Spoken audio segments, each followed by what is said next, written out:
Hey, what's up, guys? This is Casey, and today we're going to be looking at the Kansas City Chiefs versus the Chargers. We got a film breakdown of that past game. You know the Chiefs are obviously 3-0. The Redskins played that Monday night. So what we're going to do today is look at how the Chiefs were successful and just kind of learn from the mistakes of the Chargers and determine where the Redskins have advantages at and which areas we can attack to have a successful game Monday. So I've noticed a lot of things, and we're just going to get right into it. So the first thing is there were a lot of missed tackles in this game by the Chargers. You know Kareem Hunt's obviously the MVP frontrunner so far, in my opinion, and he's a great running back, but this is unacceptable. I mean, this guy is making 6, 7 guys miss, I think. You see he gets the outside run. The majority of his successful runs were outside runs, so the defensive ends are going to have to play big, but, I mean, that's ridiculous. 1, 2, 3, 4, 5, 6. Damn, that's 6 broken tackles. If that happens, it'll be a very long day, and he'll probably run for 300 yards. So that shit's unacceptable. I don't know what these guys were doing, but they all missed tackles. And in order to have a successful game versus them, we need everyone to wrap up. We need group tackles, and the defensive ends need to play big because they run a lot to the outside, which is what these plays are. You see the majority of their runs are either off tackle or pitches, or sometimes they'll cut it up like right before the tackle with a pulling guard like you see there. So we just got to the linebackers have to play big, the defensive ends especially. The entire front seven is just going to have a really big test, as you see. They like to do this a lot, and there's even more missed tackles with this play. So Zach Brown and Mason Foster are going to have to play very sound this week. And if they miss tackles like this, it'll definitely be a long game, and it'll get out of hand early. So we need many guys. I expect Greg Minuski to be very aggressive in his play call. There should be a lot of blitzes because they like to run the ball a lot, and they're not ridiculous threats on the outside. Obviously, Tyreek Hill is an extremely fast guy. He's an explosive player, but we're going to need to take chances in order to stop the run game. So you see there, the Chargers do a good job tackling, but for the most part, it's just a lot of sloppy play, to be honest. You see that. This guy's just running around. This is at the end of the game, so the game's already out of hand, but for that to happen on the last drive, I think there was like 3 minutes left, or the game was about to be over, and this guy's breaking off 70-yard runs, which cannot happen. You see he cuts it back. It's just him one-on-one with the safety. He takes a bad angle, and he's gone. That's what happens. He's broke a record for like the most consecutive games with 50-yard touchdowns, so there's big play potential written all over this team.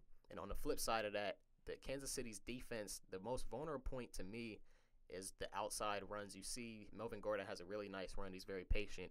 But their defensive ends, they're without D Ford this week, and they might be without Eric Fisher, their left tackle. So we got a lot of potential with the already bad outside front for them. And now you couple that in with D Ford out. So I think this is a great area to attack. Rob Kelly, Chris Thompson should see a lot of production early on with outside runs that he's usually used to getting, whether it be tosses to follow behind Trent Williams or some off tackles with pulling guards. We'll see what happens, but I think you see a trend here with the success of the outside runs. The majority of the success that the Chargers had came from outside plays. There wasn't much in the passing game.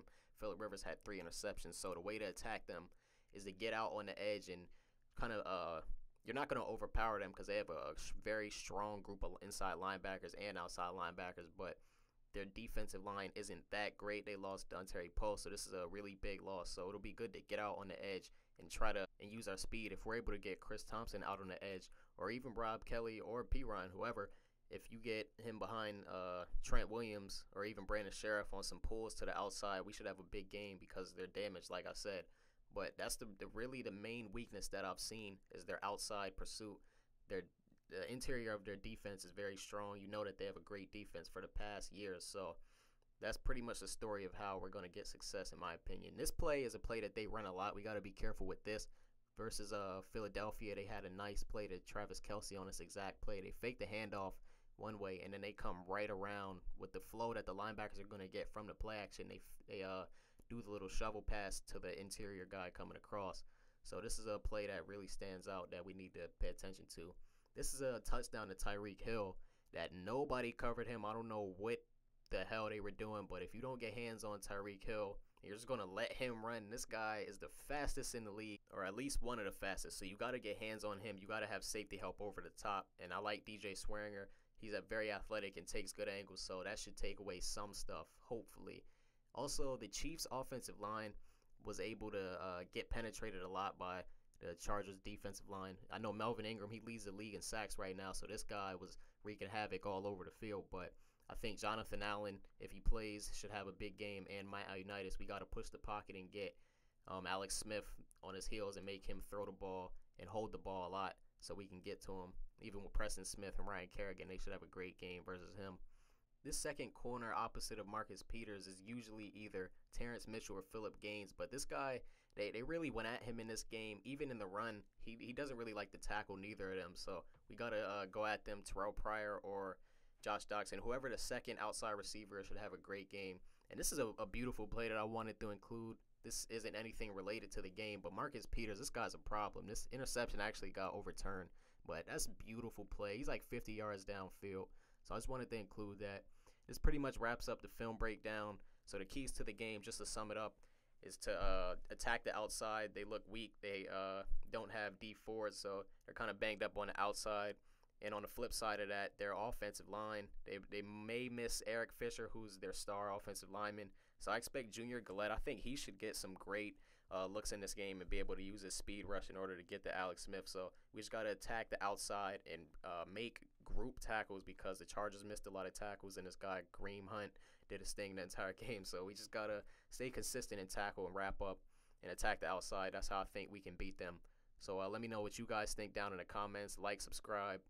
And thank you for listening. I appreciate that. Look out for the podcast and follow me on Instagram at Casey Bethel. I'll leave the link. So thank you guys. I appreciate it. Peace out.